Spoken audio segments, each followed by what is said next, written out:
Kia ora. This program is brought to you by Wellington Access Radio. Get your voice heard.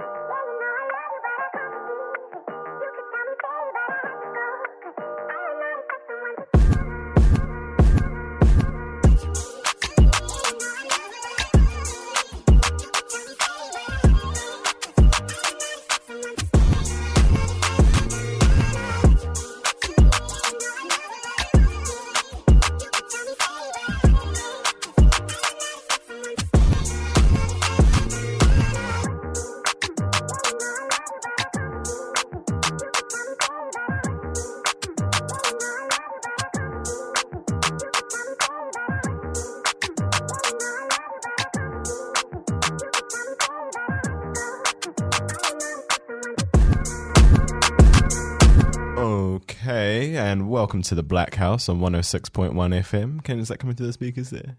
Yeah.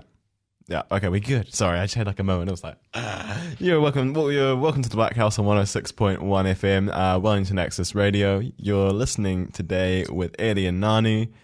Nani is just setting up our videography equipment, and she's is it recording? It's recording. We're recording. So we're gonna have some footage to go with this because we haven't been on YouTube the last couple of weeks. So or with video on YouTube. So we thought we'd like to try and bring that back. I return like Batman. Yeah. I am the Dark Knight. Burst upon the mic like a black Bruce Lee. I am the terror that flaps in the night. Wasn't that Darkwing Duck? Mm-hmm. I had that game on my cousin gave me like a Game Boy Color and it came with Darkwing Duck and was that a game? I know that DuckTales was, but I didn't know we had a Darkwing Duck. There was a Game Boy Color game. Oh hell yes! It was weird. It's one of those things where it was just I would have been like 7, so I had no idea how to play it. Yeah. So it was just one of those games where I was just like, how do I do this? I have no clue. Right. Meanwhile, me and my DuckTales game on my old Game Boy Brick. Not Game Boy Advance, not Color, Game Boy. That was an emotional relationship. I needed DuckTales. It was so, I still play it. Like even now, went back and downloaded a ROM. It's weird because there's a lot of games, I had like a Nintendo DS when I was like 10, 11, 12. Oh. And there's a whole bunch of games that I borrowed off my friends that you just can't. I've looked on Trade Me. I've just tried sending out stuff to find them on Trade Me, and they're just not you just can't find them in the country anymore. Well, yeah. And it's just kind of sad, because I'd really like to go back and play those again. So what games are we talking about? There was one. It was like Mega Man ZX Advent or something like that. It was cool, and it was like that, and again, it's one of those things that if I went back, I found a ROM of it, but the problem is a lot of it, there was some bits that needed the touchscreen, and it didn't work without the touchscreen. Yeah, I hear you. Yeah, no, virtual gaming actually helped a lot. There's a lot of games I went back and played that there was no way I was going to get my hands on because some of them are arcade games, like the old Sailor Moon beat 'em up, which was like exclusive arcade. I remember the X-Men arcade game, and Marvel vs. Capcom 2. Oh, and hell yes. The X-Men arcade game had ports for iOS. Yeah. So they got ported to iOS, and it's fantastic. My brother and I played through both of them, and it was fantastic. It was so cool because it was just it was something that I hadn't ever grown up with, but it was it was anything involving X-Men. I was like, X-Men, I'm gonna play that. Well, for me, it's like X-Men. Storm, my love, my liege, my girl, homegirl. I don't care how we connect. Just be my girl. Yeah. So queer Storm was legit a queer awakening for me. I was like, I don't know who she is, but I wanted something to do with that. I think Storm is a lot of people. It's Storm for a lot of black people. Storm and Lucas Bishop. Oh my god. Everyone's I like it. Apparently, a lot of queer black folk, that are nerds, that's the queer awakening point. You're like, oh, I'm not sure if I want to be you, or if I want to have you, or if I just want to be your best friend forever. I don't even care. We can figure it out as we go. Okay, so we've jumped down this nerdy rabbit hole already. Yeah. We've like gone through this. Like from zero to nerd in like 2 seconds. Like I'm enjoying the speed at to which we hit the nerd down. I'm looking forward to like having a guest in and just being like, okay, wait, we have to like talk. We have to like talk to like another person. Yeah, and yeah. be like. Like, Hello. I feel like the first interview, I'm going to be like, so in what way are you a nerd? Because I don't think we care otherwise. Have you played X-Men? So Marvel versus Capcom, what's your favorite team? Like, because it's, what is it, Sansan, Storm, and I will often, mix up that last one, but it's usually Chun-Li. That's like my combo group. I know, right? What we'll do is we're gonna pull up the roster for Marvel vs. Capcom 2 in the first music break and be like, I played that one, and that one. That was my team. Like I had and what was her name? Like she was like the bone version of Wolverine. Marrow. There we go, Marrow. Yeah, Marrow. Yeah. So I had never seen or heard of her before, but I was like, your style. I'm so down. It's one of those things that I think comes up and. When you have like stuff that gets ported to different, so you have like, okay, obviously you have the comics and then you have TV shows and movies and all sort of thing. And then it's great because then what happens is you get like a video game. The video game just has like, okay, cool, we're going to put this character in it. You might not even know who they are. Yeah. But, I think it's one of those things where like, and especially like Marvel versus Capcom was like such a 90s thing. Oh, and God, isn't it? And there was such like a spade of like 90s comic book characters that are like, that they get brought up from time to time, but they just like the quintessential, like they were just like the epitome of like what the 90s. Do you know how long it was? Like I actually felt really dumb when I actually noticed that it was not even like a 10-second loop that I'm going to take you for a ride. Like I didn't notice. Like I was so hyped for the game. I'm going to take you for a ride.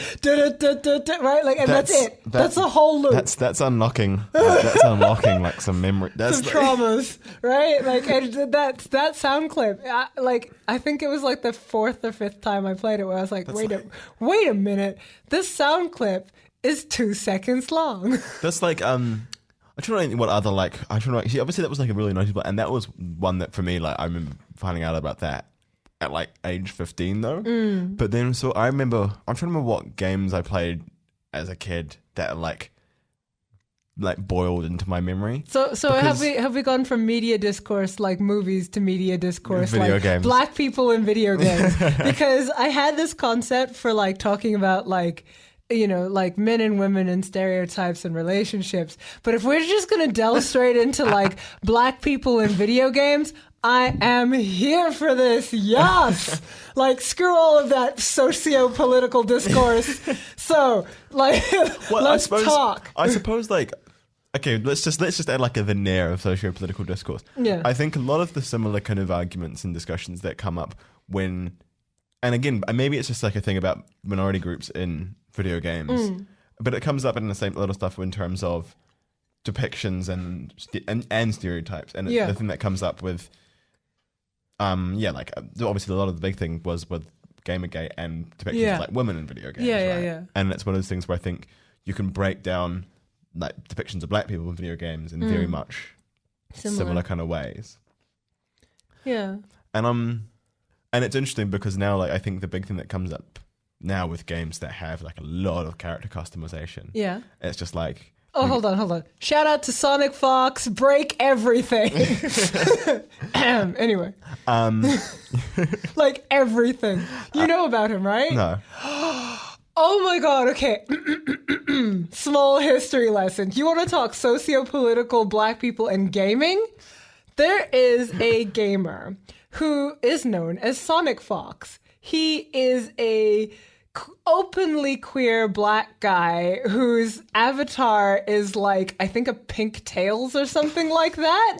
And the thing is, people are convinced that he must be cheating because he is just going around crushing all of the esports tournaments.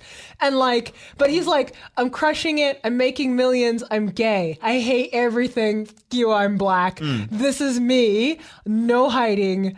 Like strong autism, Black, gay, and proudest, and like he like people either hate him or love him, I love him. I'm like, go boy, break it, break the system, screw everyone.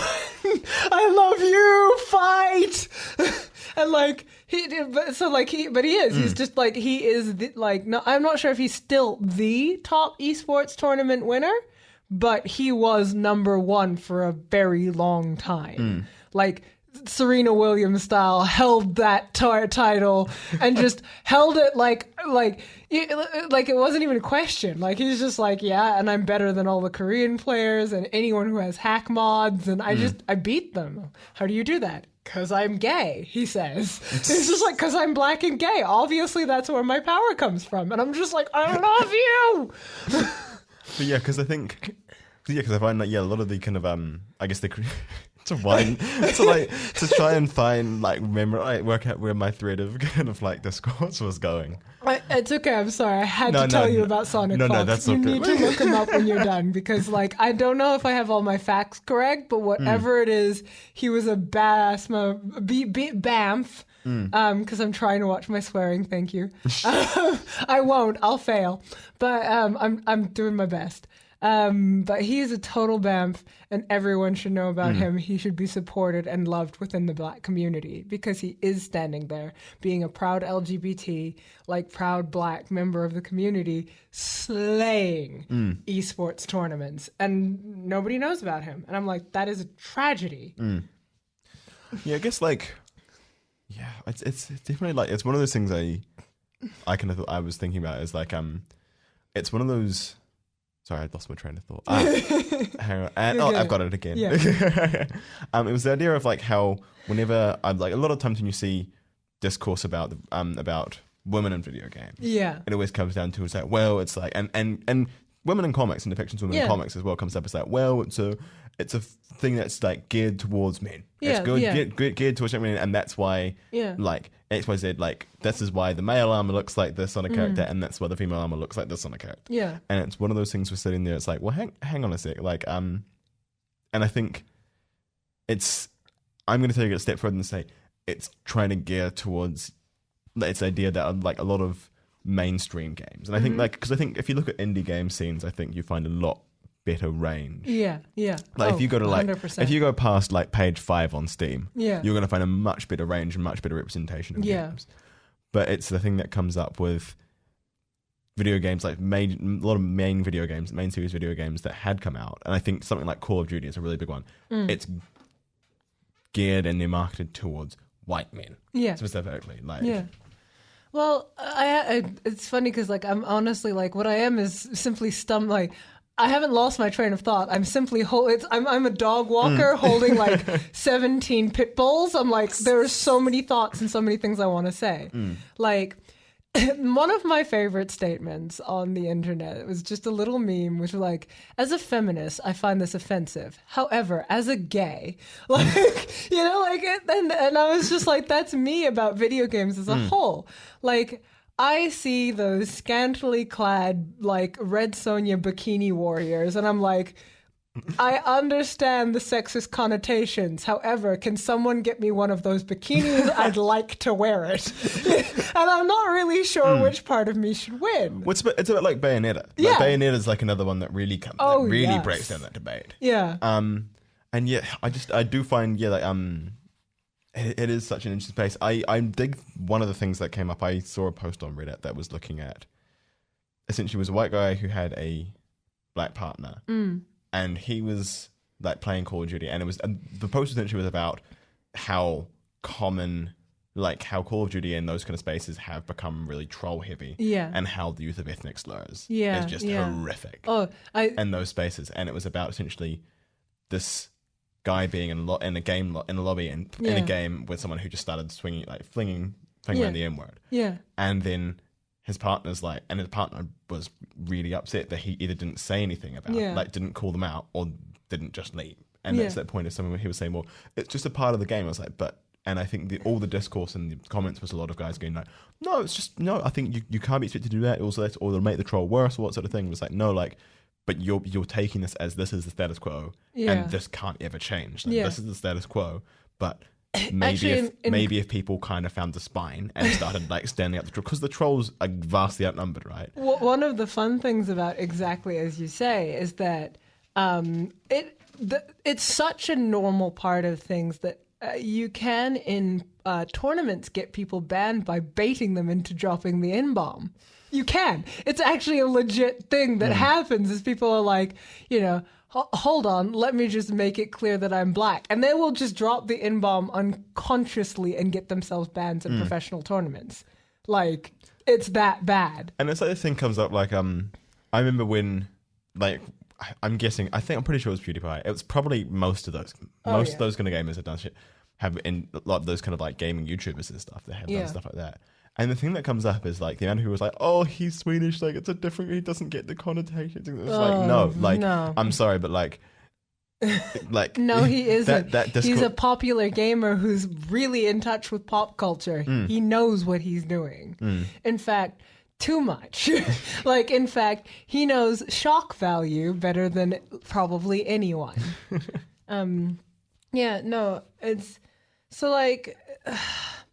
The thing I was trying to say before is like I often even feel a little bit of that in video games where they'll have like a black character and like they're either hypersexualized or hypermasculized and like there's a tiny part of me who's like backwards and socio-political, and then there's another part of me who's like, oh my god, they look so cool, I want to be one. Like when I grow up, because right? it's this weird crossover, right, where like you have where it delve like all the tropes are there and they're just kind of baked in. But then what you do is you get these, because in lots of ways you get these really compelling black characters. Yes. You're like, well, I kind of have to put up with this because it's almost you have to deal with. You have to be like, well, I have to kind of excuse all the kind of subtext and the depth to this because. Like this is something I can connect to, like on some level, right? Like I don't know if you ever played Soul Calibur. I think Soul Calibur 3. But there was this black guy who was like an Egyptian pharaoh reborn, and his name is Zasalamel, and I was like. Offensive. I love him. Oh my god. Like, where do I find me one? Like, and it's just that's always been my relationship with video games. Where on some socio-political level, I'm like, this is bad, but like my emotional instinct towards it is one. God, there's so little representation. This person is not doing too bad a job. And two, I refuse to hate the one black guy who has been tailored towards specifically me if he's not so offensive that it actually isn't appealing to me sensually. And it is. It's the case that like Storm and Zasa, it's funny because like there's even not that big a list of video game characters I can think of. Like who are at least like black representative, if not specifically black. Like Shantae, Storm, Mortal Zasamel. Kombat's got a couple. Oh yeah, There's but they're so forgettable. Like it's not that they don't have the Eddie from Street Fighter, Eddie Gordo. I'm like running out. I was like, I have this huge list. I'm like, and it's weird because I feel like I can kind of fill in the gaps. So like the ones I remember are. Keith David's like guy in Halo. Oh yeah, because Keith David like voices a general in Halo. So that again, that's how I get it. It's like, oh, it's Keith David. Sing smooth things to me, Daddy-o. And then the other one that immediately springs to mind is Bayek and Aya from Assassin's Creed Origins. Oh, and what's his phrase from the dreadlocks guy from oh god, I hate when it completely escapes me. New game, popular, super fast, zoomy guy, dreadlocks, yellow and black. Yeah, I know. I know. Yeah, I love it because somebody's listening. They're like trying to hit the the freaking buzzer, being like, "It's such and such." What game series is it? Is it? There was the girl with the mech and the pink-haired. Valorant.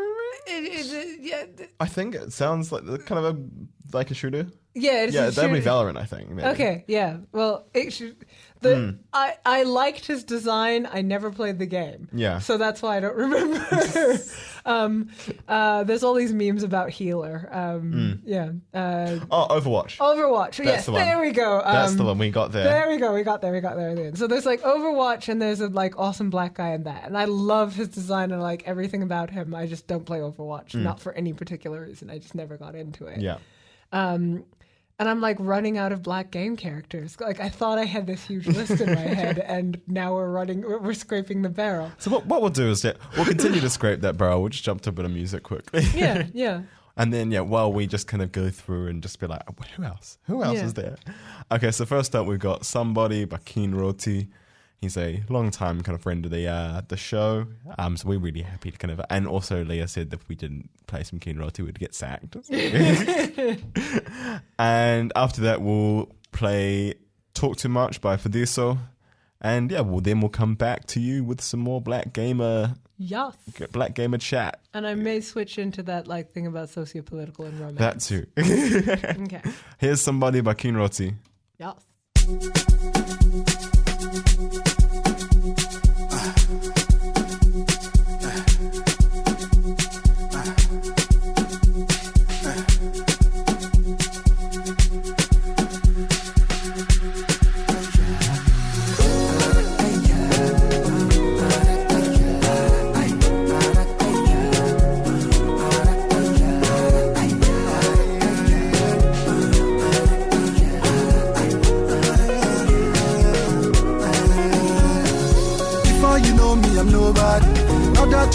Somebody. Everybody just want the gun bad. The only one to the thought of me. Before you know me, I'm nobody. Now that you know me, I'm somebody. Everybody just want the gun bad. The only one to the thought of me.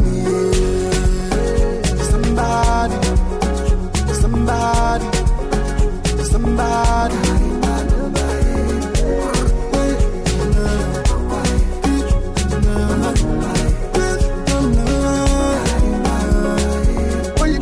Look up the sky, you roll up the dice, no time to fight, nah. I see me jam. When you come the night, look up the sky, you roll up the dice, no time to fight, nah. Jam. Hey.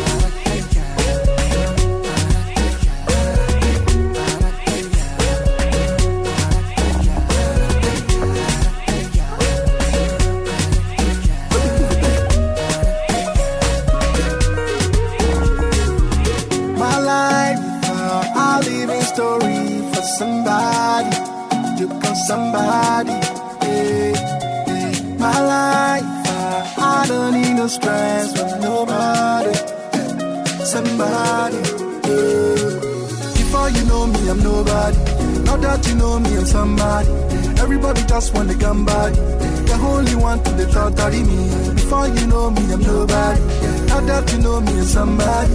Everybody just want the gun body. The only one to the thought of me. Somebody.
Them wanna say I talk too much.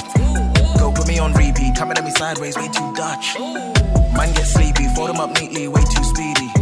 Them never gon' see me, caption man versus action man. You wanna come beef me? Really don't like when you do that. Got bad energy, just move that. Like we move hips, just grooving. Got the kin on my side, but you knew that. So you know you gotta live what you're choosing. You wanna be PC, douse you in HD. You got out the windows, way too easy. I'm ready to eat, you wanna come beef me? Being petty ain't right, I don't mind being wrong. Being wrong for the right shit, That's a vibe, vibrating's way too high. You too high on the horse. Come down. Them wanna say I talk too much. Go put me on repeat, coming at me sideways, way too Dutch. Man get sleepy, fold them up neatly, way too speedy. Them never gon' see me, caption man versus action man. You wanna come beef me? Don't try to fuck with me. That's a proverb from the motherland. Just 4 things to understand. 10s and 20s in a rucksack. Pressure that's hard and we bust back. Camptown through to Cape Town race. We go run or the do that day. Telling you now, move out the way. Telling you now, move out the way. Being petty ain't right. I don't mind being wrong. Being wrong for the right shit. That's a vibe. Vibrating's way too high. You too high on the horse. Come down. Them wanna say I talk too much. Go put me on repeat, coming at me sideways, way too Dutch. Man get sleepy, fold them up neatly, way too speedy. Them never gon' see me, caption man versus action man. You wanna come beef me?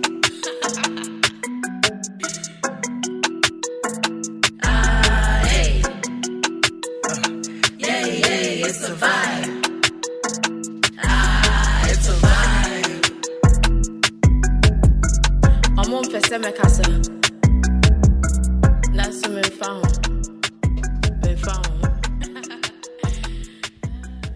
And welcome back to the Blackhouse on 106.1 FM. You're here with Eddie and Nani on this afternoon. Unfortunately, this afternoon, just before you get back into our main content, this afternoon broke our streak of really sunny Saturday afternoon shows.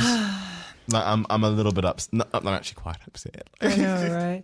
Well, it was pissing down that one time. Like, we were all complaining about it, and then it was sunny every day afterwards. I was like, yeah, like, okay. That's all right. Fine. It's true. You can't beat Wellington on a good day, but it's also 4 seasons in one day, so. That's true. I remember, like, right before I came up into the studio, I was like, I stepped outside. Because I was waiting outside and the sunbeam came through. I like stepped into it and then it, like 5 seconds later it disappeared. And I was like, wow, that's all I'm getting, I suppose. Yeah.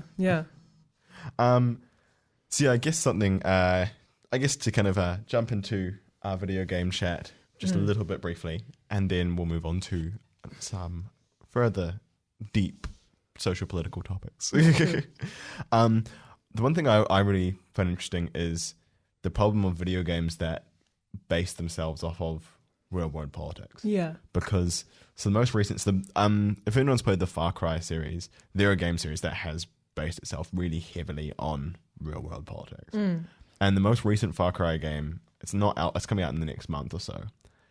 And the problem is it's essentially Cuba. Like essentially it's set in Cuba. It's set in Cuba. It's set in like Latin America, is like a like a dictator sort of thing, played by Giancarlo Esposito, who is fantastic. I love him. But it's one of those things where it sits there and go, it's when you get games that deal with real world events or parallels of real world events without actually delving into the actual context, right? So if you look at, and it comes up with movies as well, and I think it's often when you look at ways in which Africa is depicted in movies. Ouch. They pick up, and you almost like what you do is you create a fictional country and you give it a dictator, political turmoil, and then you have a protagonist or main character interacting in that. And that goes with games and movies. But the problem is that you remove all the context. In the case of Latin America, like if you're looking at this dictatorship and these kind of regimes, you're sitting there, okay, cool, well, if it's based on Cuba, like, are we going to talk about how, like, Cuba and US relations over the past century? Yeah. Like, and the same thing that comes up with how depictions of Africa, right? Yeah. Is it's like, okay, you have this country that's embroiled in this massive civil war. But do you ever kind of explore the reason why that is, which is colonization? Like, essentially that's the thing. It always colonization, often like programs of eugenics and slavery and like it.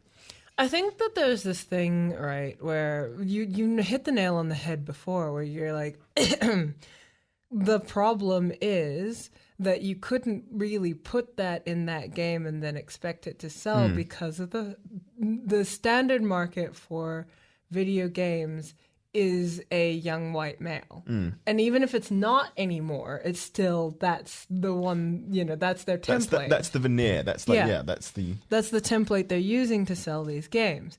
Doesn't matter how many like freaking queer trans girls are playing like Stardew Valley. Like it doesn't matter how many millions Undertale makes. We still assume that the market is catering towards this one person. And I think that it's almost like yes, and that is they are where the predominant amount of attention is going, and so there is a market there. And you certainly shouldn't take that market away from them. But I do think that there's this thing where like you're what you're selling them is a sense of gritty realism, and the truth is they don't want to go past that sense of it because it wouldn't sell. Well, I think a really good example is like, and my friend was talking to me about it, is that the next Call of Duty is like set during the Cold War, and you play as the US as Nice. for a campaign. So it's the play as the US, and you're just like doing what, like destabilizing like the American countries, like overthrowing democratically elected rulers. Like, Like I find that often even there's something to say for. In fact, like a parallel for me is like here we have Legend of Zelda. It is superficially like a really racist game. Like superficially, if you just look at it, it's like a young white boy beats up a black guy. Who's thirst for power knows no bounds. Like no, he's a king of a different country who is nominally establishing diplomatic relations with this other guy, But if you peel it back just a little, like if you actually read any of the legends and lore, you're like, oh, wow, okay, never mind. Yes, this is a fact how Hylians see themselves. And I think that there's a certain measure where that was actually the appropriate approach to take towards what could otherwise have been really insensitive content, where you actually you sell this very straightforward, America good, Russia bad. And then like what you do is you just be like, yeah, sure, you can have that approach when you come in, but we're going to break it like on the way out. And I think that if that was the approach you took with that style of video game, where you're selling it to somebody who doesn't have that kind of worldliness, where they are allowed to come in and satisfy a certain preconceptions, and they satisfy them, and then they're like, well, I want more content. I'm like, well, sweetheart, do I have some more content for you? We've got like a global majority of the people's worth of political subtext that we can add to a game. Like. Yeah. Like the thing, I even remember thinking that at one point, like I played through Zelda once, like Ocarina of Time specifically, and I remember thinking, gosh, you know what?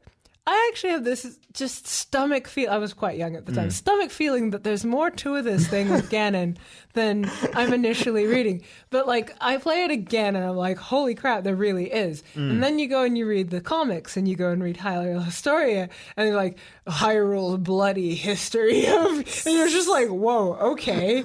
And you learn like, no, actually, like Hyrule, they washed their hands of all the dirty they did. Whereas like, you know, the Gerudo thieves, where you're just like, who the hell calls themselves? Like, nobody calls themselves that. This is a retelling from Zelda's perspective. It's literally the Legend of Zelda. But like, even she can't like avoid like, you know, some of the subcontext. Why am I talking about Zelda so far? Because video game characters who are black in video games, Ganon is my OTL, and I will fight for him. Because Nibiru is a woman who I aspire to become. That's why I'm having this conversation right now. And I think it always comes down with media forms, and I think video games are with media forms, and I guess fantasy and like pushing into like different people's lives. The big thing that people would say is that why can't we have this as escapism? Why does it have to be mired down and all this? So it was like, well, firstly, like video games because I think there's a weird point that separates that video games as an art form from other forms of art is that video games are probably the greatest form of escapism in that you can just go play as another character. Yeah. You can, but then the thing is that escape, like again, like you in that kind of, I guess, that model of like saying this is like the go-to video game person is kind of the white male. Yeah. It comes down to saying, well, actually, what you're viewing as escapism isn't necessarily the same. And even if someone like you or I were playing the same games that they were, the thing that comes down is that it's harder for us to hit that same point of Yeah. escape Yeah. because you have the further context around that. Yeah. Well, I mean, there's this thing where like what ends up happening, especially in video games, even further than movies, is that historical revisionism in a movie, and you can kind of see it, like it's really transparent. Historical revisionism in a video game, you are literally experiencing it, and some part of that wall of suspension of disbelief in your head does get messed with. And I think that to historical revisionism in itself is dangerous. That's bad voodoo. That'd be bad voodoo. That's some juju. Like that's some, like it's not even necessarily bad, but that's some juju. You are messing with like fire, like Hamilton, etc. Like that's historical revisionism, but there is some transparency in it, which actually makes it less, volatile. But it still had a whole bunch of backlash because of its obvious and clear inaccuracies. When you then take it and you scale it back to where it's plausible, but it is still historical revisionism with a point of view, then, well, that's hard. That's some hard magic, right? Like, be careful with your words. Get the effect you want with your words, because otherwise they will go rogue. And so, what I was getting at with the Legend of Zelda parallel is I was imagining, but imagine you come in, or you, the designer of a game, know that that's the target audience. You are satisfying that notion, but then the exploration, the 3-act structure of it is to satisfy the notion, to expand on other people's perspectives, and then to come to like a great, like a sort of, not even like to come to a conclusion that is more politically on point, if that makes sense, right? Like, because I felt that was my experience with Zelda. It's like race of blonde elves good, race of desert people bad. And I was like, oh, wow, guys. And then and if I had been somebody who did not have the wherewithal to see past that, I would have simply had that pre-notion satisfied. But I've even met people who are such big fans of the game that they delved into the deep lore and were like, oh, but the Hylians weren't all good. Maybe we're not all good. Maybe I should delve into the deep lore of our own history. Gasp! We're not all good. There's more going on here. And there's a really great video essay on YouTube from a creator Melina Pendulum, and it's called Imperialism and Children's Cartoons. A that's beautiful. A light-hearted I love essay this. topic, and it's fantastic. Like, she's an amazing black content creator, and like her channel is really good at breaking down intersections of race and pop culture. Yeah, because it and her video on imperialism, again, it's that point of suddenly like, I remember when I was in the States, like one of my friends, I was watching Avatar: The Last Airbender, and there's the bit in whether there we go. There's some more. They're not video game characters. Though. But again, it's like, I guess, transition to a different form of media though. But it's like idea of like political context. And my friend was like, there's one bit where they have like a school that recites like a Pledge of Allegiance every morning. And growing up in New Zealand, I just went, that's weird. Yeah. And my friend who grew up in the States was like, that's normal. Yeah, same. Yeah. I grew up in both places. It is weird, but it was normal. Yeah. Like, here's, it's not even a clean segue, but like, here Wait, if we need a clean segue, should we jump to another song and then we should jump to come back? Another song. There's two things I wanted to bring up on our way back. And one is, Leah has also asked us to mention that there's the housing march, the housing meeting. Yeah. And I do actually really want to go in on this like thing of stereotypes on men and women, especially in the Black community, and how are we going to connect with one another. But Sweet. yes, Okay, let's so jump to some music. What first. we'll jump to some music. So we're going to play Naughty by, I'm guessing it's called it's going to be Don Andre, because I feel like if you see an X in a name, it substitutes vowel. Don Quixote. Don Quixote. Yeah, Donkey Kong. Okay, so Naughty by Don Andre, and we're going to go... I'm going to play Point and Kill by Little Sims. If you haven't... So... Before we jump into that, Little Sims put out an album like probably around the same time that Drake and Kanye West put out their albums, and like anybody can fight me on this. I will catch you outside. I will win. I will beat your ass. Little Sims album like far outstretched in like both Kanye and Drake, and I will hear no comments to the contrary. So we're playing Naughty by Don Andre and then Point and Kill by Little Sims. Here we go.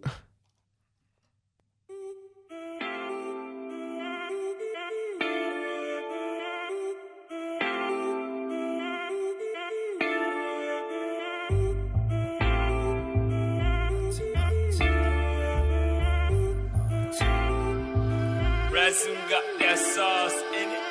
Girl, I'm addicted to your love.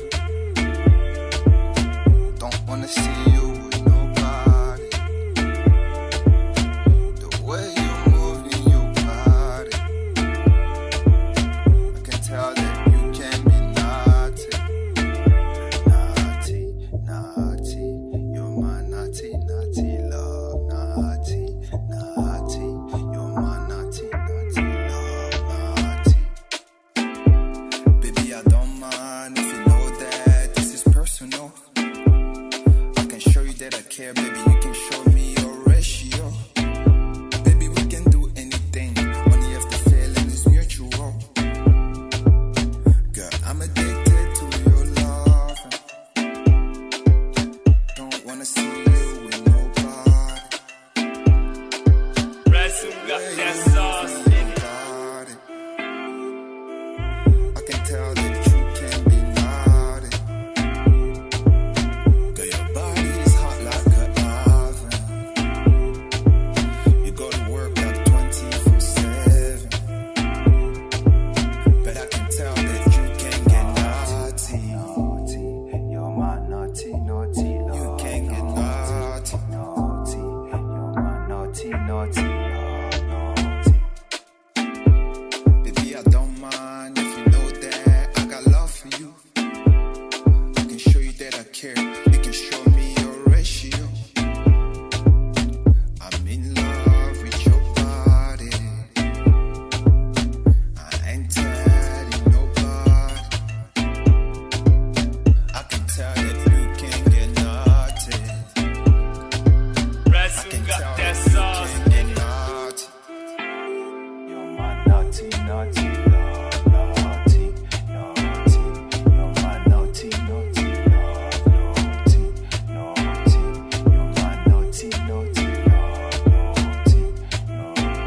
You're my naughty, naughty love. Naughty, naughty. You're my naughty, naughty love. Naughty, naughty. You're my naughty, naughty love. Naughty, naughty. You're my naughty, naughty love. Naughty, naughty. You're my naughty, naughty love.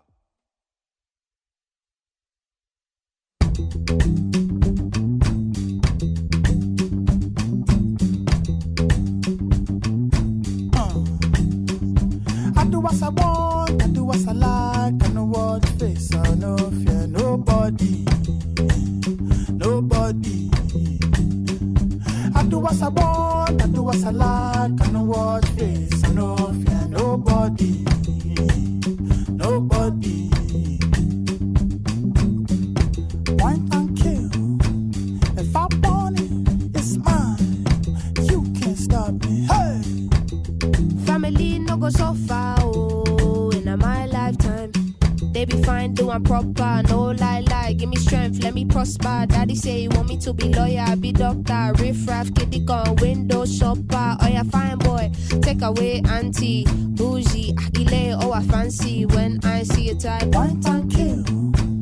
If I want it, it's mine. You can't stop me. Hey, you can't stop me. Oh, you can't stop me. Point and kill. You can't stop me. Oh, you can't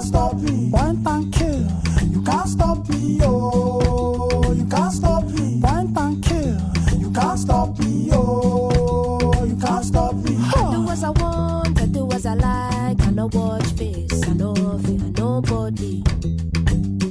Nobody. Said I do as I want, I do as I like. I know watch face, I no fear nobody. No fear nobody. A mini pig, what can you offer? Snakes in the grass, don't trust them. Point and kill any imposter. Smooth travel, never stuck in custom. That's in any city, you can come and see it with me. Reality will hit you, cause not everywhere's pretty. But for now, bring the Nara, come gimme. Can't stop greatness, what's the point in trying hard not to recognize all this pressure we applying? Tell my people, rise up, can never be silenced. You think we're apologetic, I think we're defiant. Mommy say I gotta be a go-getter. Got the devil trying to tempt me, but I know better. Never been the type to not acknowledge all the signs. It's a fact that everything I want is in front of my eyes. So when I see it die, Point and kill. If I want it, it's mine. You can't stop me, huh? Point and kill. Point and kill.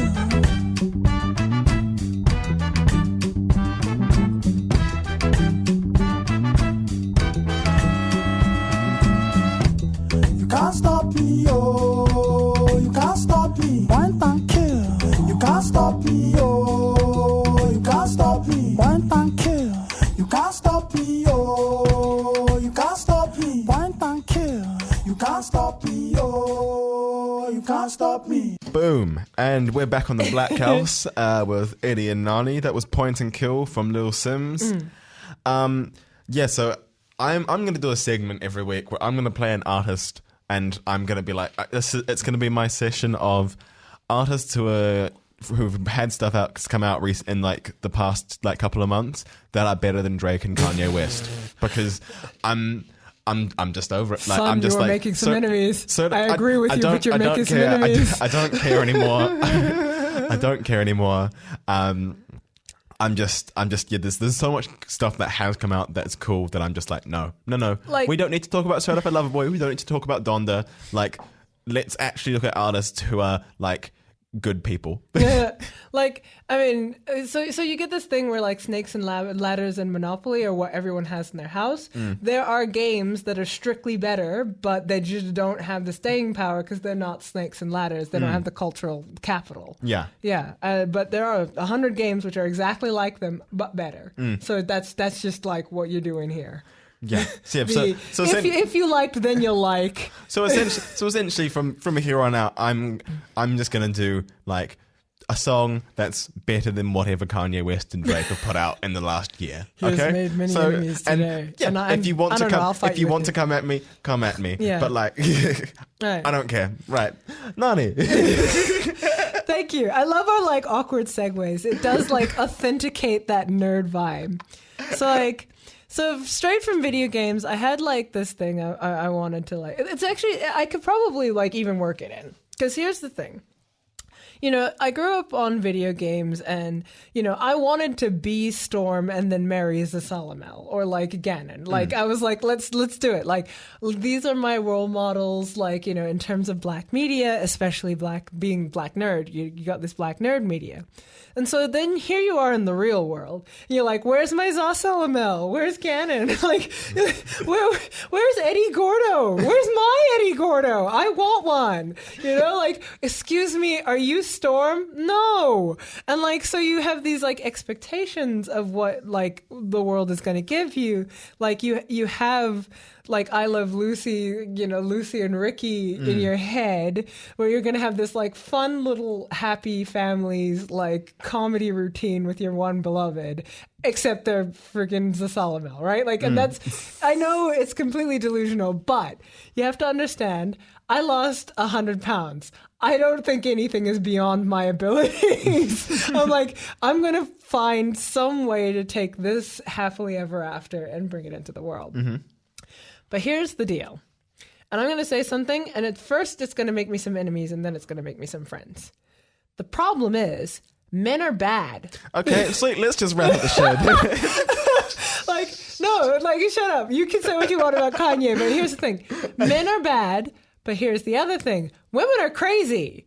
Like, men are bad and women are crazy. And we kind of, like, this is the superficial shape of it. Like, but there's a lot of truth in it, myself included. If you ask me, am I crazy? I'm like, girl, you have no idea how deep this rabbit hole goes, right? Is that blood? I made the Joker look sane. Like, Right, like a son, you could put me in a crazy institution and we were going to make friends real quick because I know these people, they're my people, right? And like, so women are crazy, men are bad. Except if you accept that everyone was a round-cheeked little baby who could have been anything when they were born, what that means is that we are generating bad men societally, and we are generating crazy women. And if you have some compassion for that, what you end up with is it's not that men are bad, it's that men are frustrated. We have a generation of men who are told to be everything. They're told to be strong. They're told to provide. They're told to know everything. But they are not given the tools. And so they're constantly told, solve all problems with violence. Oh, you're bad, right? Like, you know, like dear contradictions. No, thank you. Like, and I have compassion for that. Like, and then there's the women's side of thing where you say women are crazy. Let's flip that a little. Women are fragile. We're told to be fragile. We're told to be delicate little feminine flowers, and we're told we're not good women if we're not. But then we are not protected. So it's like, be delicate, cool, a bus is coming at you. No, be feminine as you run away from it. You have to find a way to, daintily get up off the tracks. you can't just leg it. You can't just just like fucking leg it, right? Like, like a fucking rhino's coming at you. You must daintily escape and then fall and hope, when you know for sure nobody's coming, that somebody rescues you. And like, you're not allowed. Superman. Right? Like, and you're supposed to just wait there until somebody rescues you when you damn well know nobody is. So you have, instead of crazy women, you have women who are forced to be fragile and then not given any protection in that space. And you have men who are forced to be macho, but not given any guidance as to how to do that. And I was like sitting there with that one, and I was just like all of these expectations, all of these like gender norms that are thrown at you, especially in like, popular media, especially in superhero media, all of the girl superheroes are more feminine. They're not as strong. All the boy supers are super macho and they know exactly what to do. And if they fuck it up, the audience just laughs, right? Like, and I found myself just like being like, even if I don't finish this conversation now, what I want to say is like, I feel like reestablishing and understanding the challenges that each other are facing in terms of those gender norms is a huge conversation between us and the Black diaspora, and even outside of the Black diaspora, because we're all struggling with this specific problem. I want to even say, as far as if somebody said to me, Nani, like this, you have to understand how much feminism is running through these bloods, how much Red Sonja is in here, like how much Xena is in here. If somebody said to me, your job is to be a housewife, you must keep the house clean, you must have babies, you must be a delicate feminine flower, I'm like, I'm actually surprisingly happy to do that. If somebody is keeping me safe and is keeping all of my resources topped up and I'm allowed to have some spending cash, fuck man, I've had worse jobs. Are you kidding me? Like, the job market is strict. If somebody wants to do that for me, I'm like, where do I apply? Like, but the trade-off is that they have to be able to provide for me. They do have to have some sense of where they're going with that. They have to be able to protect me and any kids I have. Like, I suppose, but a lot of women aren't willing to, thanks to a certain wave of feminism, even consider the possibility. They'd be like, subservience, male dominance, blah, blah, blah. I'm like, it's not that. It's that this exchange is valid to me. And then equally, I feel like there are men out there who are like, I would be happy to provide. I would happy to take on that masculine role. But what I would need is a woman who would respect me in that space. And I think the thing is with that is that we have to kind of stop considering provision as that kind of provider sort of dynamic in a relationship.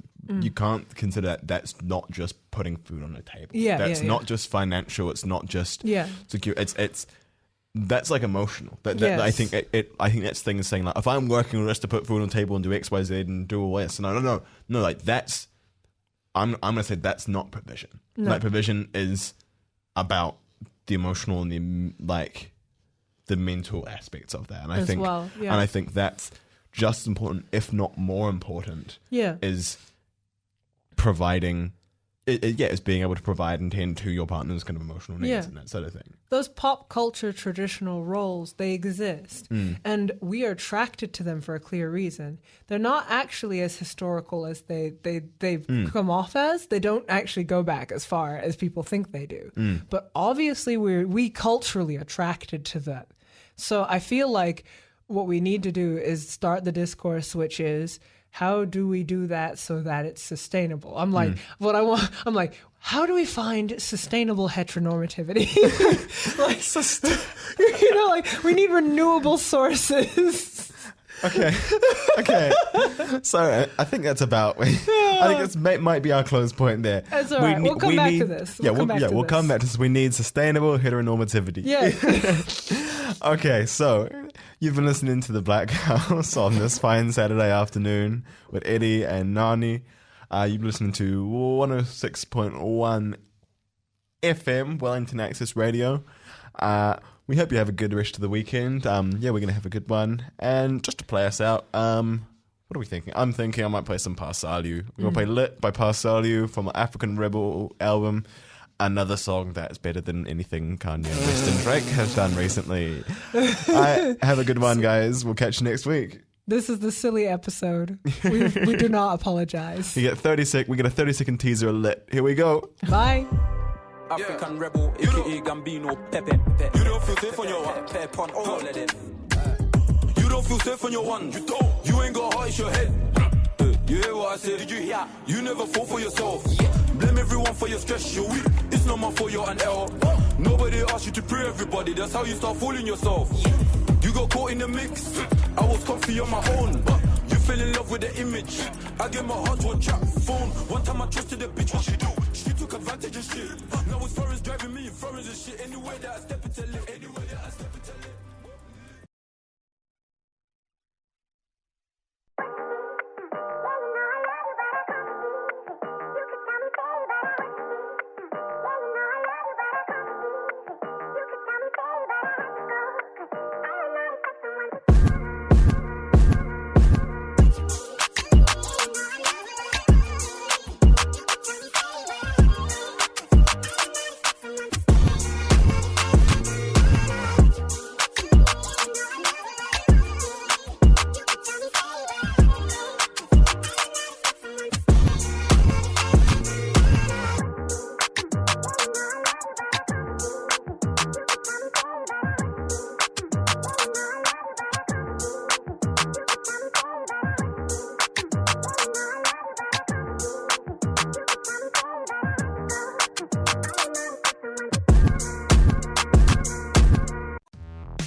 Kia ora. This program is brought to you by Wellington Access Radio. Get your voice heard.